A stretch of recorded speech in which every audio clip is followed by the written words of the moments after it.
bersama gue Rika. Di situasi-situasi seperti sekarang ini, kita sangat dianjurkan untuk mengkonsumsi makanan maupun minuman yang dapat meningkatkan daya tahan tubuh kita. Makanya beberapa minggu ke belakang, gue sering mengkonsumsi minuman dari ekstrak jahe, kunyit ditambah dengan serai dan juga kayu manis. Serai dan kayu manis gue tambahkan sebagai flavoring agent dan juga menghasilkan aroma tertentu yang membuat kita rileks. Kenapa sih itu bisa terjadi? Karena di dalam kayu manis itu terdapat sinamaldehid, sedangkan di dalam serai itu terdapat geraniol dan juga citronella. Ketiga senyawa tersebut merupakan senyawa-senyawa yang memiliki gugus fungsi karbonil, khususnya aldehid dan juga keton. Selain itu, ada flavoring agent lain yang kita peroleh dari vanilla beans, yaitu vanillin. Di dalam tubuh kita sekalipun, itu terdapat senyawa yang memiliki gugus fungsi karbonil, yaitu hormon steroid. Di antaranya ada kortison dan juga prednison. Kortison disekresi oleh glandula adrenal kita, sedangkan prednison itu digunakan untuk treatment artritis dan juga asma. Begitu banyak zat-zat yang memiliki gugus fungsi karbonil yang ada di sekitar kita, bahkan di dalam tubuh kita. Nah sekarang, sebenarnya apa sih gugus fungsi karbonil itu dan juga aldehid khususnya, juga keton? Nah, ada video yang akan gue share sekarang ini. Let's check it out! Aldehid dan keton merupakan senyawa yang memiliki gugus fungsi karbonil, yaitu C double bond O, dan merupakan senyawa gugus karbonil yang paling sederhana. Keton memiliki rumus umum atau general formula R, C double bond O, R aksen. Sedangkan aldehid memiliki general formula R, C double bond O, H, seperti yang di kotak warna ungu. Untuk gugus fungsi karbonil itu memiliki hibridisasi sp2 yang berbentuk trigonal planar. Kemudian sudut masing-masingnya sebesar 120 derajat. Keelektronegatifan atom O itu mempolarisasi gugus fungsi karbonil dan membuat karbon dalam karbonil itu elektrofilik atau penyuka elektron, yaitu C pol positif dan O pol negatif. R maupun R aksen yang terdapat dalam general formula keton maupun aldehid merupakan suatu alkil. Gugus karbonil dengan C double bond O itu beresonansi dengan C single bond O, di mana C bermuatan positif dan O bermuatan negatif. Tetapi untuk yang mayor produk merupakan karbonil yang memiliki gugus fungsi C double bond O karena lebih stabil. Kemudian polarisasi dari gugus fungsi karbonil itu berkontribusi terhadap reaktivitas dari keton maupun aldehid.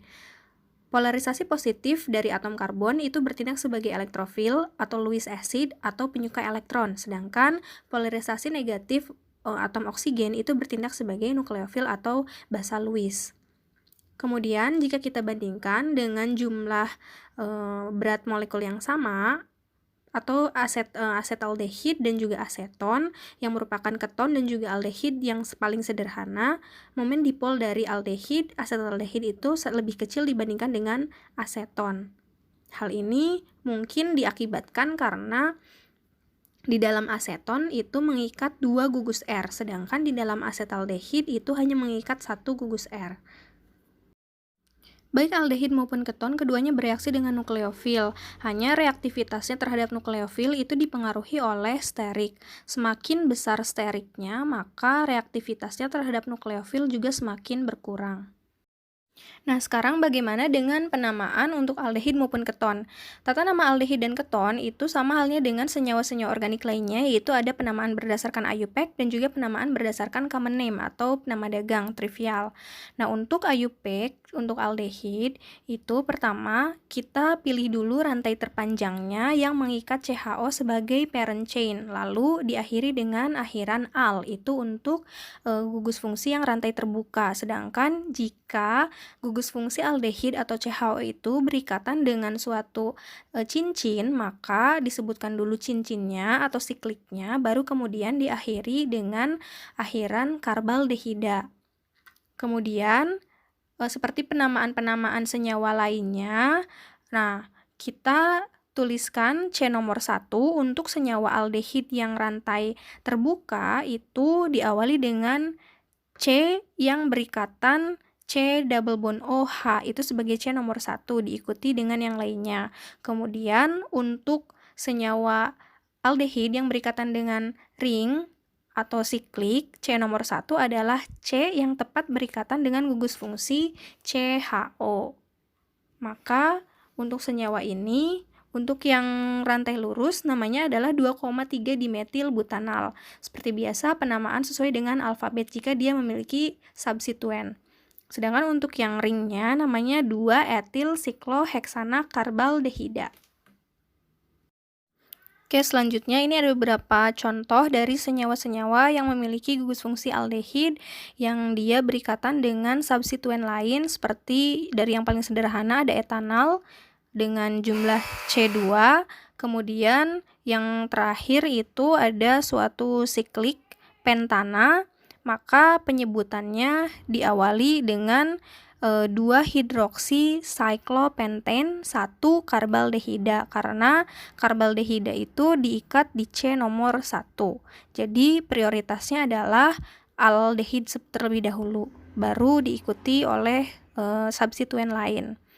Kemudian untuk senyawa yang di nomor 4 yaitu senyawa yang memiliki gugus fungsi aldehid, CHO maupun alkena, tetap penyebutannya itu yang menjadi gugus fungsi utama adalah gugus fungsi aldehid, yaitu CHO. Maka CHO menjadi nomor paling awal, yaitu nomor 1, diikuti dengan atom C lainnya, sehingga namanya menjadi 2-pentenal atau pent 2-enal. Itu nama yang paling baru, aturan penamaan paling baru.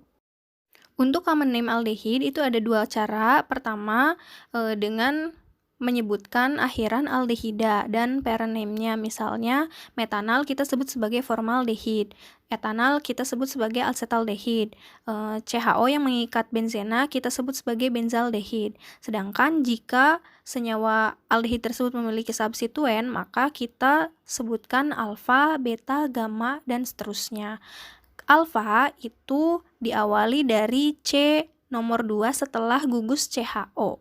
Itu adalah alfa, diikuti kemudian beta, gamma, dan seterusnya. Contohnya ada senyawa beta bromobutiraldehida atau kita sebut sebagai 3-bromobutanal secara IUPAC name. Alfanya itu terdapat di C nomor 2, yaitu C setelah gugus CHO. Berikut beberapa nama umum untuk aldehida. Misalnya, metanal kita sebut sebagai formaldehida, berasal dari formica atau artinya ens. Terus acetaldehid itu artinya asam dari asetum. Propanal kita sebut sebagai propionaldehid dari protospion atau first fat. Dan juga butiraldehid ketika C-nya ada 4, butanal, berasal dari butter. Kemudian benzaldehid itu berasal dari gum benzoin atau blending.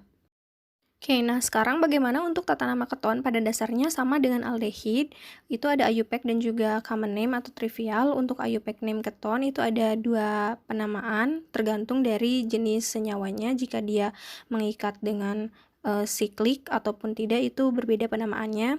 Untuk yang rantai lurus biasa, itu kita sebutkan parent name-nya atau rantai terpanjangnya diakhiri dengan on. Misalnya ini ada rantai terpanjangnya itu C-nya 5, maka kita dari pentana kita ganti menjadi pentanon dengan akhiran on. Kemudian itu penomoran. Nomor terkecil itu harus terdapat di gugus fungsi C double bond O. Maka C double bond O ini kan bisa dari kiri maupun kanan. Kita tentukan dari yang nomor terkecil, sehingga C double bond O ada di C nomor 2 dan dia memiliki gugus metil di nomor 3, maka namanya 3-metil 2-pentanon. Sedangkan untuk yang ring atau siklik itu kita sebutkan dulu sikliknya, kemudian on. Misalnya di sini sikliknya itu dimulai dari C nomor 1 yang berikatan C double bond O, itu harus C nomor 1. Kemudian di C nomor 3 dia terikat dengan isopropil dan C nomor 4 itu metil. Maka namanya harus disusun secara alfabetik, yaitu 3 isopropil 4 metil sikloheksanon. Gitu. Untuk common name keton itu penamaannya hampir sama dengan tata nama di ether, yaitu kita sebutkan dulu 2 alkyl grupnya, baru kita kemudian sebutkan ketonnya. Misalnya ada gugus fungsi metil group, kemudian etil group, lalu keton. Kita sebutkan secara alfabetik, etil dulu, baru metil, kemudian keton. Jadi namanya etil, metil, keton. Nah, selain itu ada beberapa nama dari keton yang tidak mengikuti aturan common name ini. Misalnya di metil keton itu kita sebut sebagai aseton, kemudian ada acetopenon, propiofenon, dan ketika keton itu mengikat 2 gugus fungsi benzena, maka disebut sebagai benzofenon. Beberapa contoh tata nama dari keton yaitu ada 6 jenis senyawa di sini. Senyawa yang berada di paling kanan atas, dia mengikat gugus benzena di C nomor 1, maka kita sebut sebagai fenil, dan terdapat 3 rantai lurus sebagai parent chain-nya, maka kita sebut sebagai 1 fenil 1 propanon, atau dengan nama IUPAC yang baru yaitu 1 fenil propan 1 on.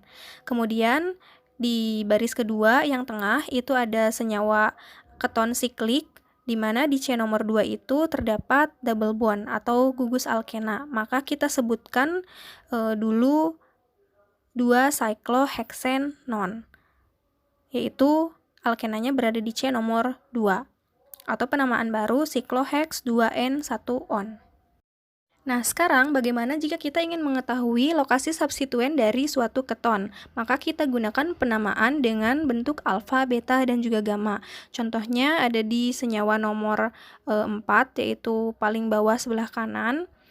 Itu kita memiliki gugus fungsi keton di tengah yang warna hijau, kemudian di sebelah kanan itu ada tersier butil. Nah, yang sebelah kiri itu kita gunakan alfa, beta, gamma untuk menentukan lokasi dari metoksi.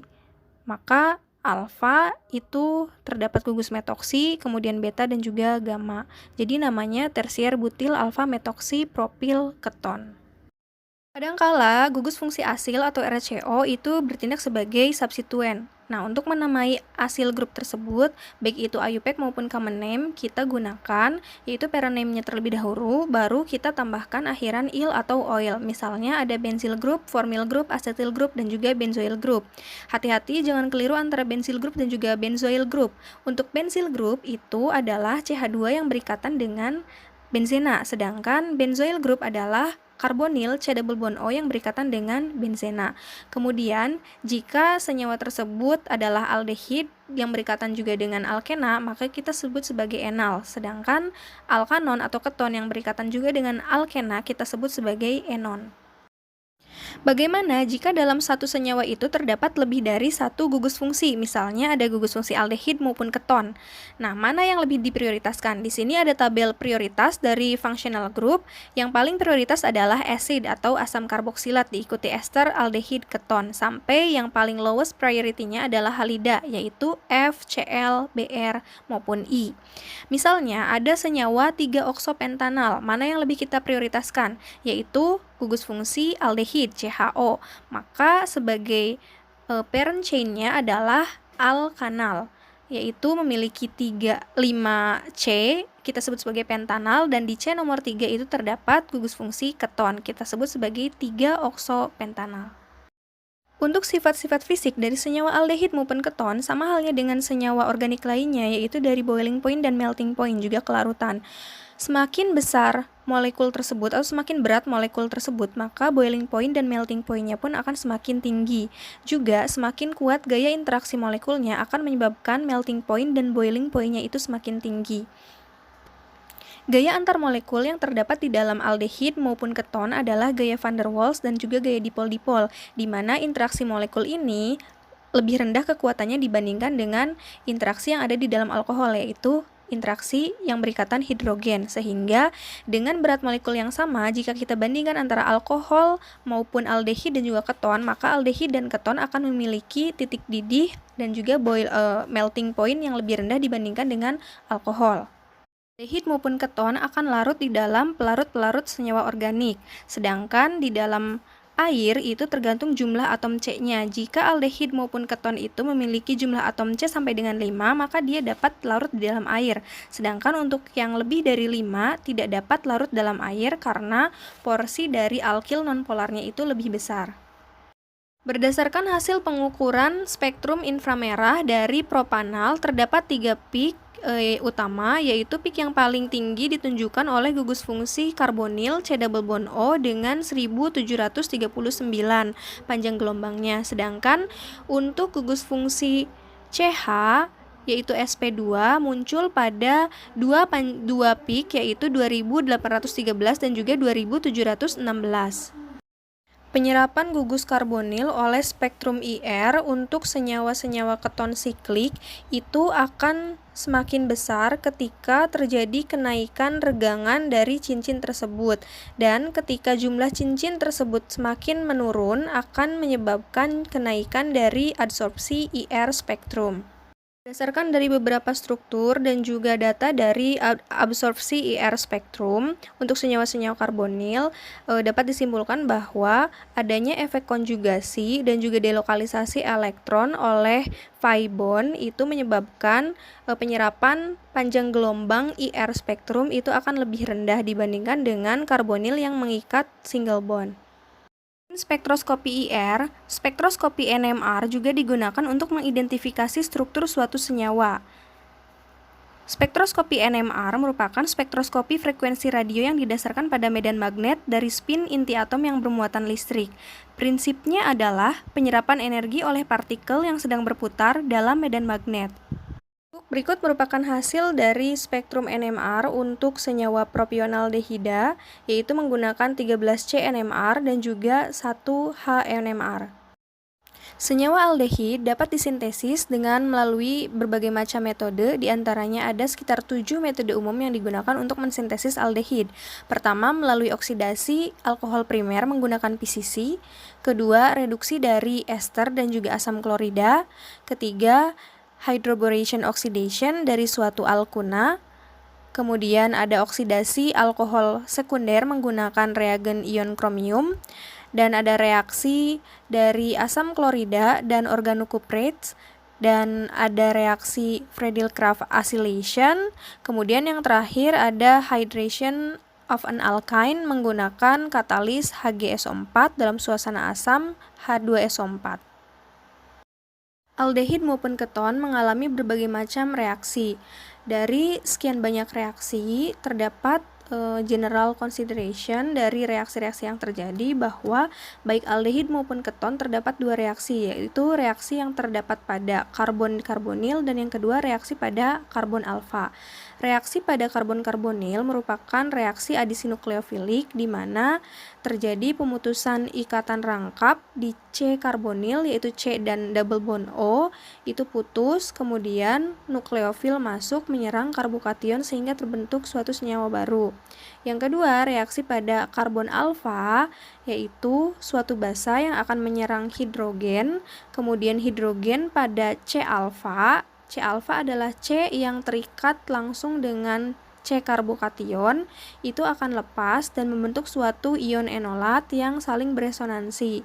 Ion enolat di mana C alfa bermuatan negatif itu akan menyerang suatu elektrofil sehingga terbentuk suatu senyawa baru dan ikatan baru antara elektrofil dengan ion enolat di C alfa. Reaksi yang pertama yaitu reaksi adisinukleofilik oleh H- dan juga R-. Ketika kita memiliki aldehid ataupun keton yang bereaksi dengan sodium tetrahydroborate ataupun lithium aluminium hidrida LiAlH4, itu memiliki general reaction-nya. Pertama terjadi penyerangan nukleofil, kemudian setelah itu terjadi protonasi sehingga terbentuk alkohol primer ataupun sekunder seperti yang ada di dalam contoh. Kemudian reaksi antara aldehid ataupun keton dengan organolitium ataupun Grignard reagent dan juga air itu akan menghasilkan alkohol primer, sekunder ataupun tersier. Contohnya senyawa 3R 3-metil cyclopentanon, suatu alkanon yang direaksikan dengan Grignard reagent yaitu CH3 MgCl. Nah, di mana CH3-MgCl bertindak sebagai nukleofil, itu akan terjadi pemutusan ikatan rangkap C double bond O di gugus karbonil, kemudian penyerangan oleh nukleofil kepada karbokation, sehingga penyerangan tersebut bisa jadi penyerangan dari depan ataupun dari belakang karena bentuk trigonal planar. Nah, terbentuk diastromer dari alkohol tersier. Reaksi selanjutnya adalah reaksi adisi nukleofilik oleh ion CN-. Aldehid maupun keton bereaksi dengan NaCN dan juga asam kuat seperti HCl sehingga menghasilkan suatu cyanohidrin. Mekanisme reaksi adisi nukleofilik oleh ion CN- yaitu pembentukan cyanohidrin terjadi 2 tahap. Pertama, penyerangan oleh nukleofil, kedua terjadinya protonasi. Kayak misalnya ini di dalam suatu karbonil, double bond di karbonil akan putus, kemudian nukleofil akan menyerang karbokation sehingga terbentuk suatu ion cyano di mana O bermuatan negatif dan O tersebut dia akan memprotonasi H di HCN sehingga terbentuk suatu produk baru, yaitu cyanohidrin. Kemudian cyanohidrin ini dapat dihidrolisis menghasilkan suatu asam karboksilat dengan adanya pemanasan dan juga penambahan suatu larutan asam ataupun basa. Reaksi selanjutnya adalah Wittig reaction. Istilah Wittig reaction muncul dari nama seorang kemis berkebangsaan Jerman yang bernama Georg Wittig. Reagen Wittig ini menggunakan suatu organofosforus reagen, yaitu reagen yang mengandung karbon dan juga berikatan dengan fosforus.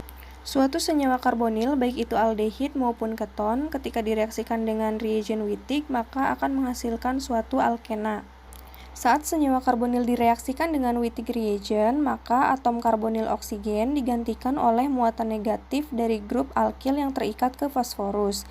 Kemudian C double bond O akan dikonversi menjadi suatu alkena C double bond C. Mekanisme reaksi dari Wittig reaction terjadi dalam 2 tahap. Tahap pertama yaitu reaksi adisi nukleofilik dan tahap kedua adalah reaksi eliminasi.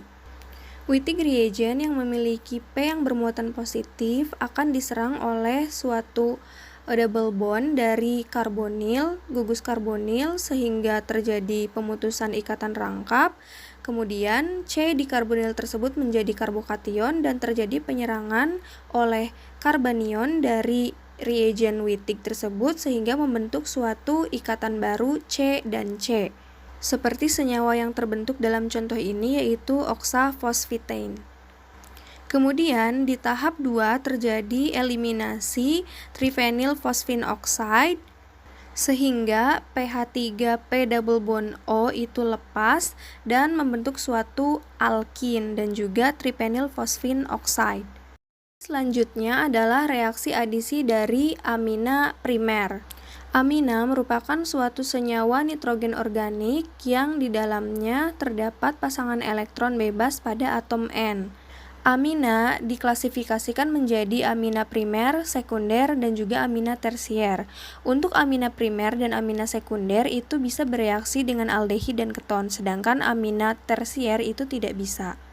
Amina primer adalah amina yang mengikat satu R atau satu alkyl group, sedangkan amina sekunder adalah amina yang mengikat 2 alkyl group, sedangkan amina tersier adalah amina yang mengikat 3 alkyl group.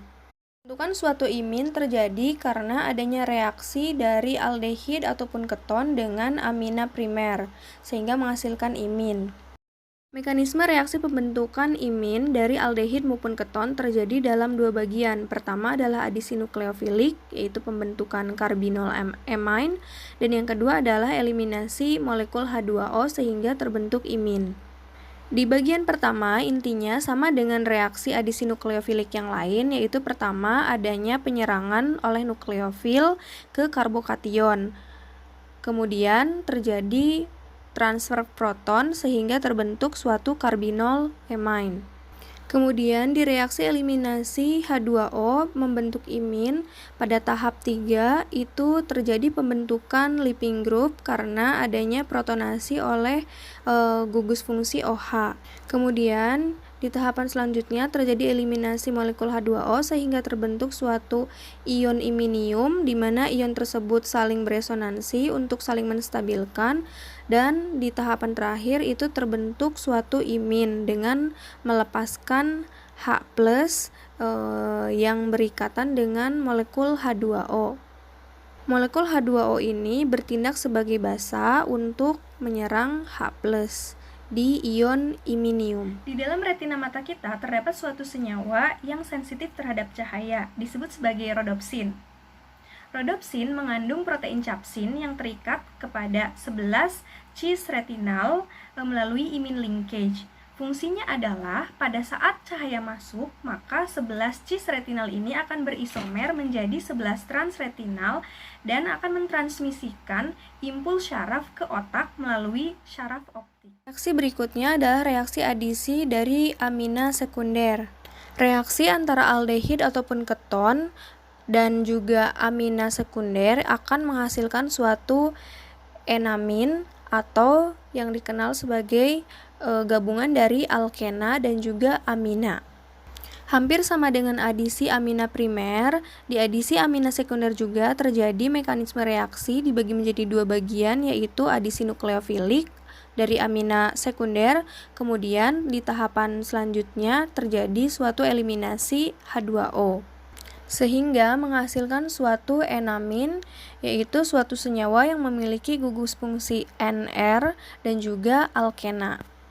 Reaksi pembentukan imin ataupun enamin baik dari aldehid maupun keton itu terjadi dalam kesetimbangan, sehingga produksi aldehid maupun keton kita bisa dapatkan melalui hidrolisis dari imin ataupun enaminnya.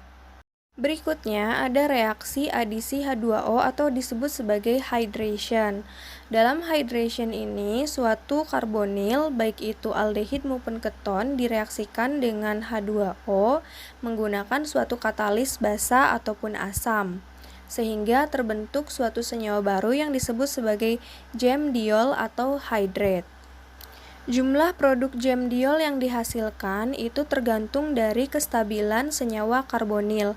Semakin stabil suatu senyawa karbonil tersebut, maka produk yang dihasilkan pun akan semakin sedikit. Karena seperti disebutkan di slide-slide awal bahwa semakin banyak steriknya, maka reaktivitasnya terhadap nukleofil semakin berkurang, sehingga produknya pun akan berkurang.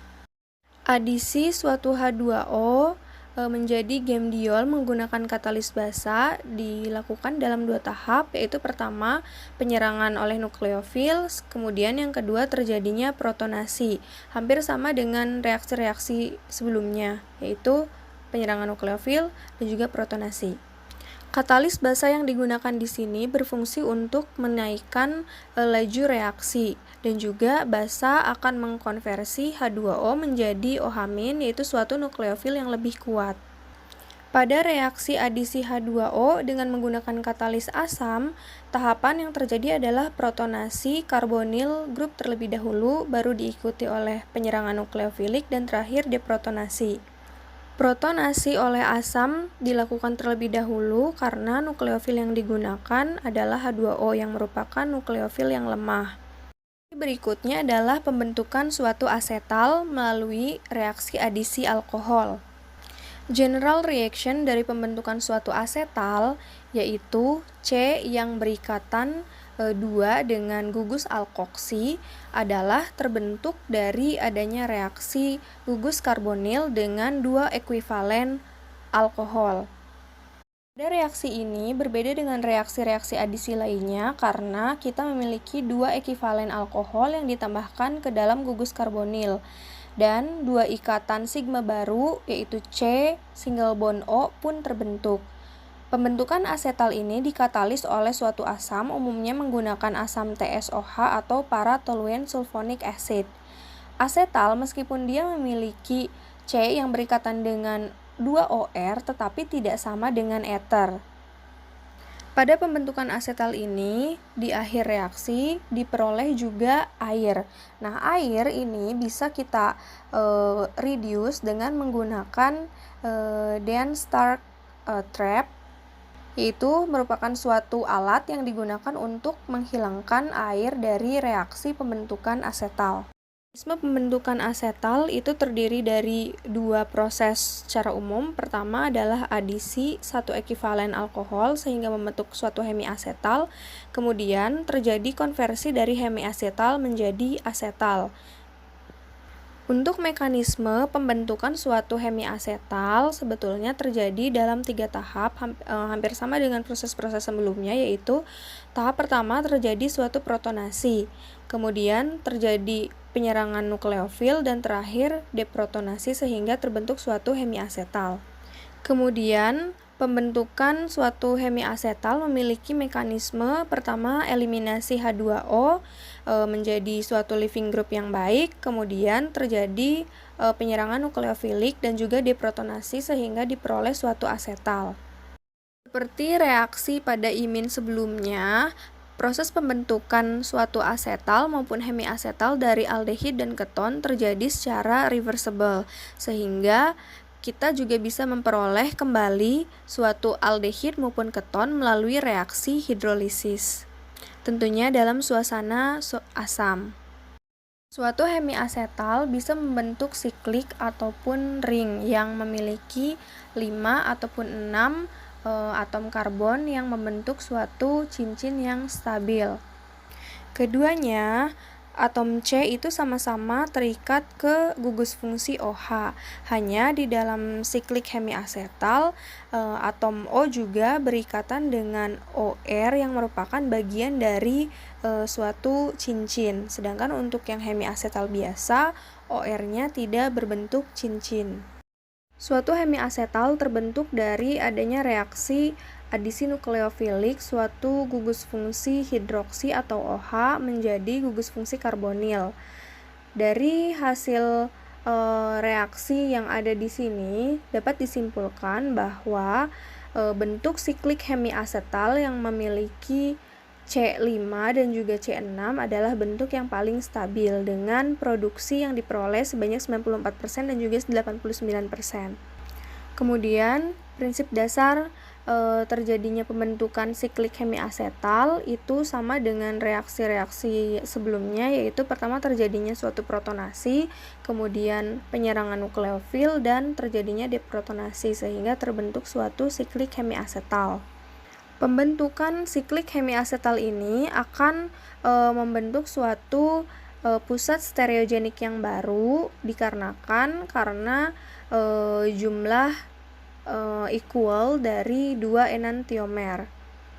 Stereogenic center yaitu atom C yang terikat dengan gugus hidroksi dan juga dengan atom O. Pembentukan suatu hemiasetal juga itu dapat membentuk suatu struktur stereogenic center yang baru dengan konformasi seperti konformasi kursi.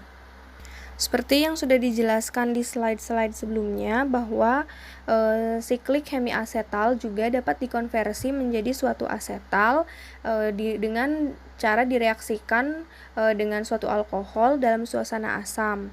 Maka akan terbentuk suatu asetal dengan menghasilkan molekul air. Berikut adalah pembentukan suatu siklik asetal dari siklik hemiasetal sama dengan proses sebelumnya, yaitu pertama terjadinya protonasi dan lepasnya suatu gugus fungsi leaving group. Kemudian terjadinya penyerangan nukleofil dan deprotonasi sehingga terbentuk suatu siklik asetal. Di dalam suatu siklik hemiasetal, OH yang merupakan OH hemiasetal, yaitu OH yang terikat di C yang berikatan dengan O, itu yang akan bereaksi dengan alkohol sehingga membentuk suatu hemiasetal. Sementara gugus OH yang biasa itu dia tidak akan bereaksi.